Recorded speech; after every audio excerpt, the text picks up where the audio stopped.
80s when I started to drive the trucks and stuff. I went up into a place in Derbyshire, near Derby somewhere, and I went into a shop, park up a big long truck outside. Walk into this shop and ask this guy to sell me that. He looked at me straight and says, "We don't serve black people." Yeah, yeah, and that shook me because I mean I thought that was modern days now. All them days are gone. And I thought, hey, I think he's kidding, and I think he repeated it again, and I just got the message and I just walked out. So did like white people and black people mix? You know, Maybe the odd one, but never see a lot of that like now. I mean, it's different now, but in those days, we never used to mix as such. Like I said, you know, with the black stays with the black.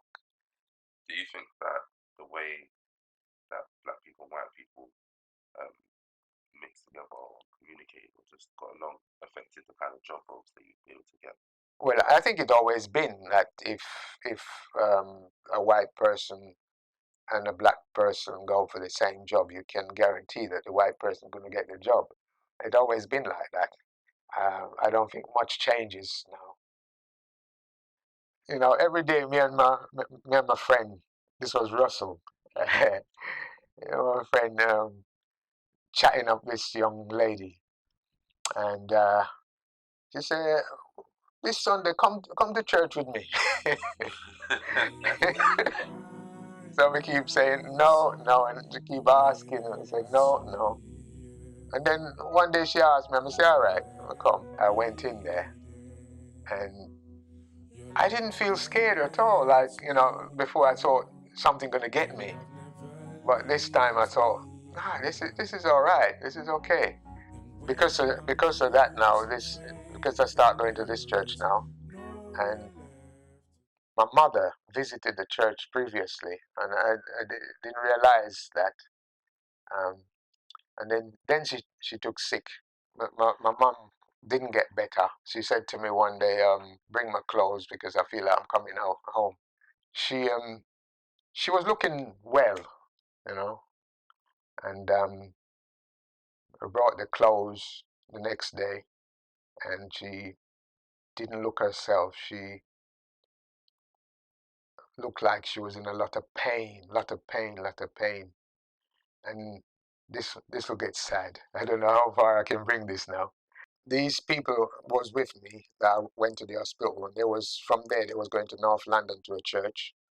So I was the only driver, so I had to take them. But the people said, "Oh, you can stay as long as you like if you want this particular time." But me, so young and not even thinking about it, you know, I thought I just go to the church with the people and come back here tomorrow. And when church come back, and in the middle of the night, somebody phone and says, "Mom had gone," and I thought, wow. But to leave that is when I saw her, the smile was on her face. You know, thinking back when I last seen her, how she looked, but there was a smile. She seen somebody. You know? So I feel a lot better because I wasn't there. But then somebody said, "Oh, she was looking to see me to come back," but I didn't. But that smile always been with me. I thought I was going to be one of those people without children, so it was a surprise to me when you know she said, "Oh, I'm expecting," huh? Yeah, first daughter. Um, so I was over the moon, obviously. Um, the impossible become possible at that time. So I thought, oh, well, I think I handled it well, but like I said, I didn't expect to get any children. So each, I don't know, it's like collecting diamonds. I thought, oh, wow, I got two.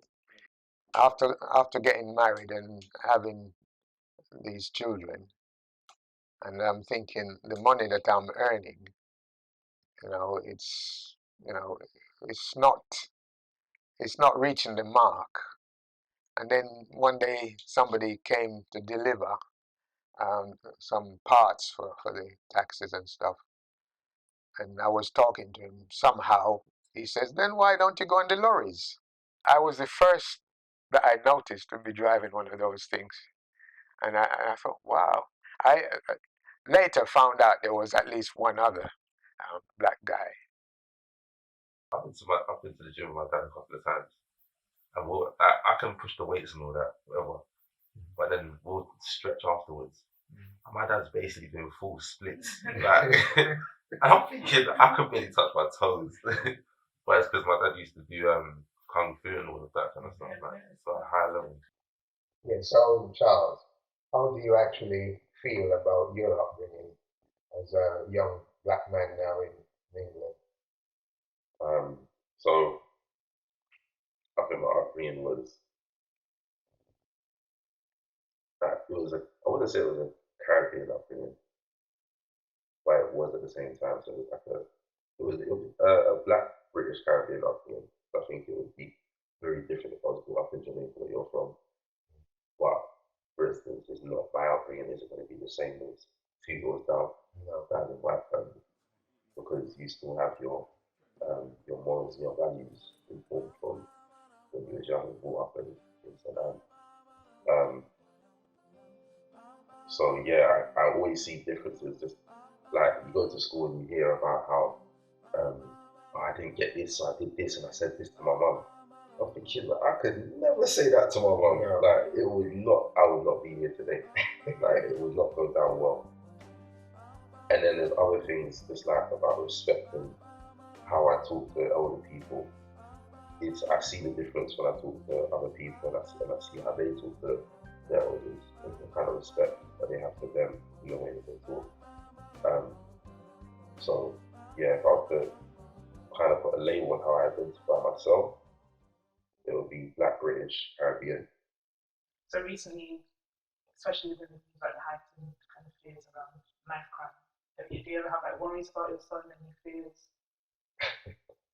Yes, I Really? I have. I've not told him this, but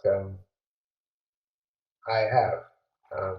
But it's not so bad now he's driving. But then even when he's driving, I'm thinking if the police use now is like those that I used to have to deal with, where they stop because the black stop the car and give them trouble. Yeah, I do get concerned about that.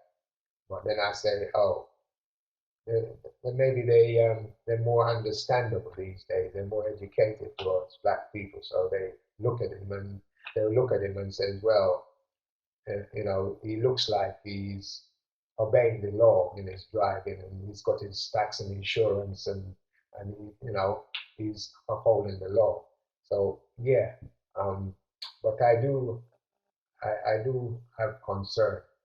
Um, uh, I can't think of any specific times, but I pray all the time that he'll be safe when he goes out. I don't tell anybody, I just quietly pray. Why does that come as No, like my dad said, he never said it. And I think that would probably be a worry that I would have expected when I was younger, and not so much now, just because I'm older. I feel most of the trouble that we see on TV and all of that, it comes from people that are a bit younger. So like teenagers, that I would say anywhere from like 12 up to 21, I think. Like those are the times when you really have to worry about people. Whereas I've done school, I've done college, I've done uni. The times where I will get sucked into those things, like they're past me now.